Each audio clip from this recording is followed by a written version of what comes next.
This is A to Z with Mark Zinno, part of Locked On Sports Atlanta, and it starts now.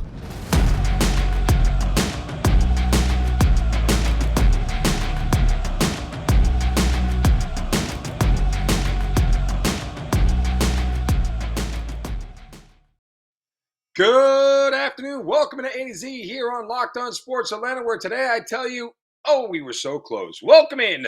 We are live here on this Wednesday afternoon. What day of the week is it? I don't even know anymore. Dear Lord, no, it's Thursday. I can't even keep up. But it is a great day to be with you guys. We have so much to get to today. Chris Kirschner is going to sit down with us later on in the show, as we had a great discussion with him. And we'll talk all about the last 2 days that we broke down with the Atlanta Hawks. He's going to join us. We got the NFL schedule released tonight on Thursday. Yes, I know what day of the week it is now. It is Thursday. And of course, we're going to start with the Atlanta Braves and the split they got with the Boston Red Sox. But first, there are normal reminders. Please give me a follow on Twitter at Mark Zinno, MarkZinno, and follow Locked On Sports Atlanta at Locked On ATL. We have already passed 1,000 subscribers here at Locked On Sports Atlanta. Keep it going out there, folks. You guys are so awesome. We thank you so much for supporting Locked On Sports Atlanta, and it is great to see you guys getting on board with this. This has been a blast to do.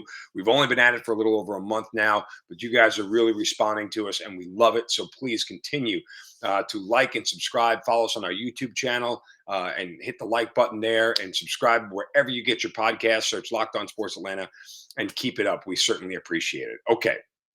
I appreciate the Braves eking out a win last night. Orlando Arcia in the ninth spot has a 3-for-4 night, including the game-winning 2-run homer that salvaged a split between the Braves and the Boston Red Sox. And, you know, I have been trying to caution people not to panic. And I'm not going to lie, you know, that game had me a little bit, I don't want to say panicked. I was more frustrated.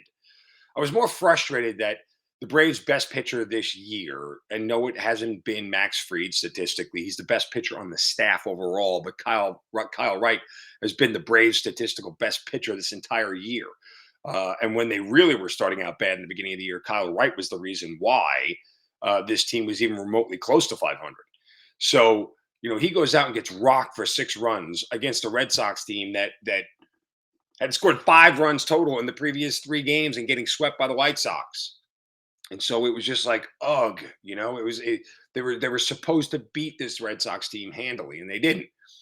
And then in the game last night, you know, they end up in this 3-3 game, and it's tied, and it's like it's not going anywhere, and you're getting into the late innings, and you're like, I'm starting to feel like this sense of impending doom, this sense of impending dread, like, oh my God, they're going to get swept by the Red Sox here in this 2-game series.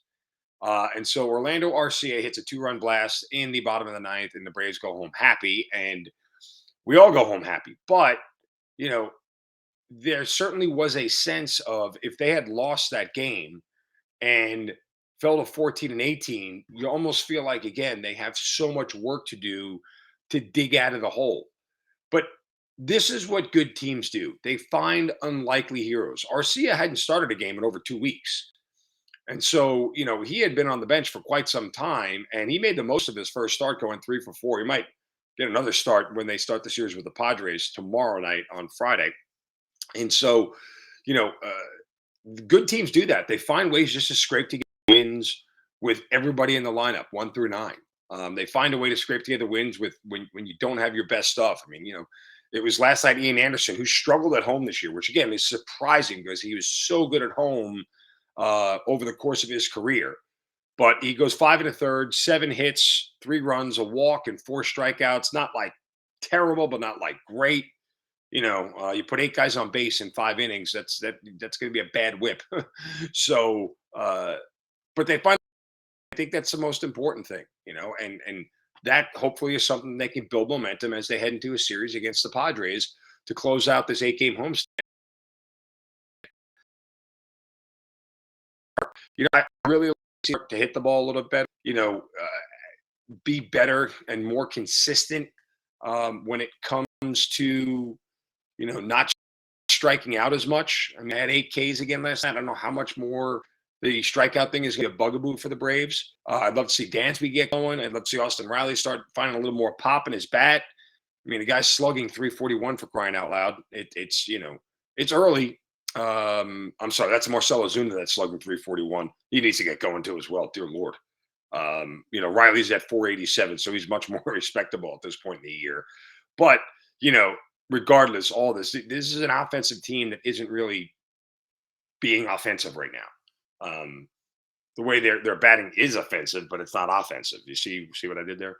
So when they start to get going, and they have a series against the Padres coming up, and they're going to face the Padres' best starters, and that's something where they're going to be challenged, and runs are going to be at a premium, and so they're going to have to find ways to win games that they aren't necessarily used to, and they're going to need some at bats from big guys who really can produce. And I'm curious to see how the whole thing shakes out. We'll obviously take a preview of it tomorrow, but thank God they got to win. Really, thank God they got to win, because it was something that, like, even I would have understood the frustration and the anger at where this team is had they not gotten a split at least with the Boston Red Sox. Now they'll need to take 3 in a row to finish above 500 for the homestand, which again, I'd be happy with 2 out of 3. It wouldn't have been the way the homestand I wanted it to go, because that would have made us 2 out of 3, 2 out of 3, and a split would have been 5 and 3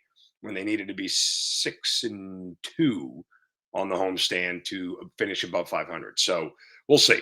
But again, it was a good night at Truist Park and a relief for the Braves. All right, coming up next, Chris Kirschner of The Athletic.